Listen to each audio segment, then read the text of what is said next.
But with the drums in place, you can see that this rhythmic center is actually happening pretty far after the start of the bar. This is where Bassline Generator's new shift feature comes to the rescue. By adjusting the shift of my pattern, I can offset the bassline to do corrective adjustments just like this. And it's not even guesswork. I can literally just count the number of steps between this note that feels like the downbeat and the actual first step downbeat of the pattern. So that's 1, 2, 3, 4, 5, 6, 7, 8, 9, 10, 11, 12, 13, 14 steps away. And now with my drums,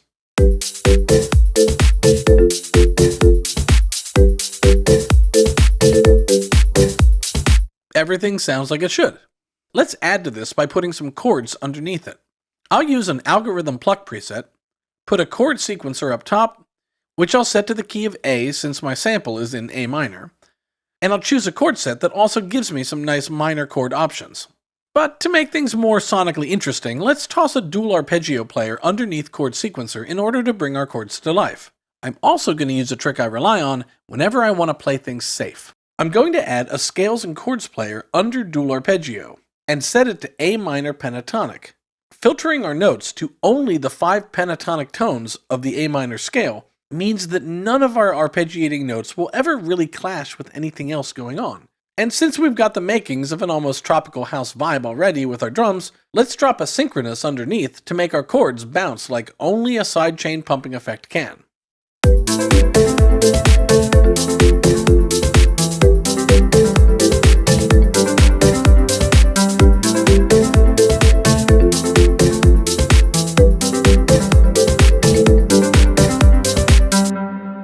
It's a good beat so far, but ironically, the one thing missing in this Bassline Generator tutorial song is a bass line. So let's get that going too now with a monotone bass synthesizer and a Bassline Generator. After a little playing around and pitch adjustments, I'm onto something with this combination of A patterns. I've also dialed back the note range and maxed out the minorness dial, since we're in a minor key.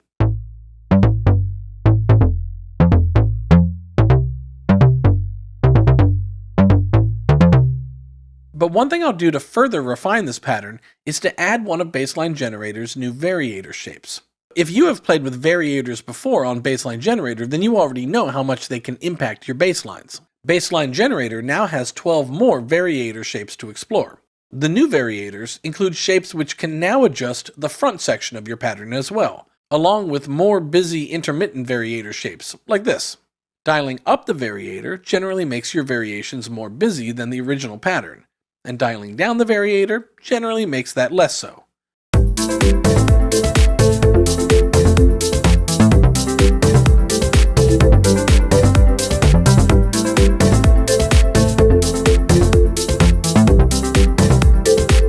If you'd like to now experiment with the shift setting on bass lines, it can sometimes do cool things when you offset it only 1 or 2 steps, either backwards or forward, creating interesting syncopations in the process.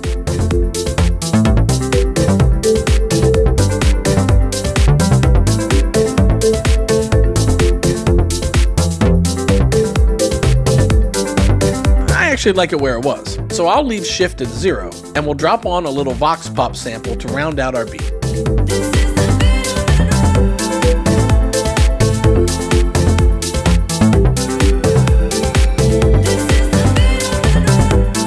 And there you have it, a track that began by using Bassline Generator for something other than bass. Do try that if you haven't before. But we are not done yet, folks. I've saved probably my favorite new feature from Bassline Generator for last because it builds off of stuff we've already covered, like the shift feature and the CD routing specifically. To show you this in action though, what do you say we make yet another song? So let's see. We've already done ambient, we did some old school hip hop, we got some tropical house vibes in there. Last time with chord sequencer, I did a sort of general pop vibe.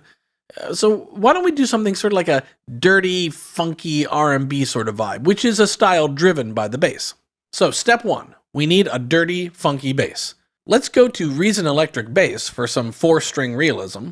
Let's distort that bass to make it nice and stanky, and let's right-click to combine that, and we'll drop a monotone bass synthesizer in there and a sub-bass preset to add back the low frequencies that get lost when distorting any sound. Over top of the Combinator, we'll drop our Bassline Generator, and I'll go about the usual task of exploring patterns, experimenting with the new variator shapes, and maybe adjusting the note range and the minorness to taste. What I've ended up with so far is this.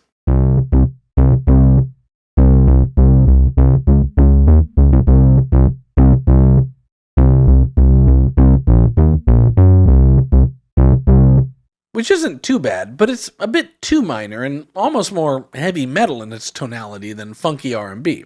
So I'll make a few manual pitch adjustments, and we've got this more sort of driving groove.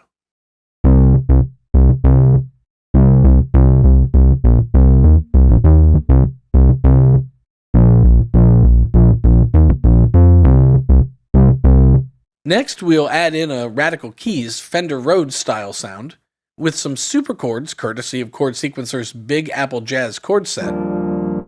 I'll layer some piano on top myself, and I've even grabbed some talkbox samples off Splice to give this song some real dirty mojo. Put it all together with our Bassline Generator part, and we've got this.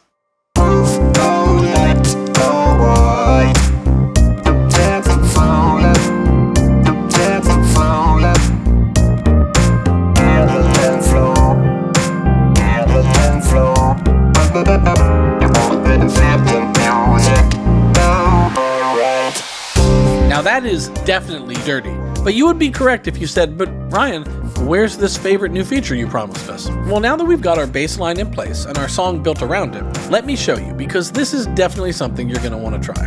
Remember the shift setting on Bassline Generator that we used in the last song to both offset the downbeat on our marimba and also explore 16th note syncopations of our bass line? Well, the geniuses in Stockholm who built Bassline Generator for us musicians were smart enough to add a CV jack on the back that directly modulates that shift setting. What does that mean? Well, it means we can get weird, and by weird, I mean fun. I'll drag a Pulsar dual LFO into my bass combinator, and I'll run a CV cable from the first LFO to the shift sequence CV jack on Bassline Generator. And we don't even have to play any music yet to see the result of our cable. If I just flip back to the front of the rack, you'll see a frantic light show going on with Bassline Generator as our Pulsar CV signal, which is set to a sine wave, just oscillates the pattern back and forth. Lower the rate, and it shifts back and forth more slowly. Turn up the level knob on Pulsar, and it shifts further and further away from the 0 position. And if we change the waveform on Pulsar to something like the random waveform, we'll just get a new shifted position for each random segment of the LFO waveform. So I'm sure you're wondering how this random waveform sounds when it's shifting our bassline around. Well, the answer is kind of weird and unpredictable.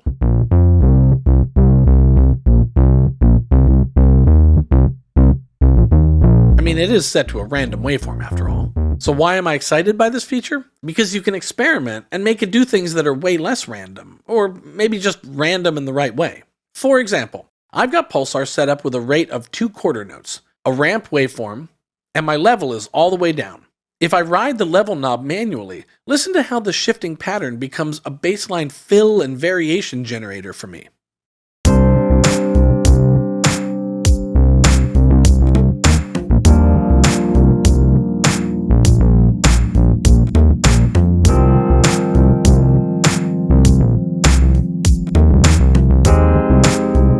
And in fact, with this setup, when I tried setting the rate and the level so that it would shift in perfect sync with the 16th note step rate on the Bassline Generator, what I discovered instead was something that moved almost in sync, but not quite. And the result set me up for a cool breakdown vibe. Check this out.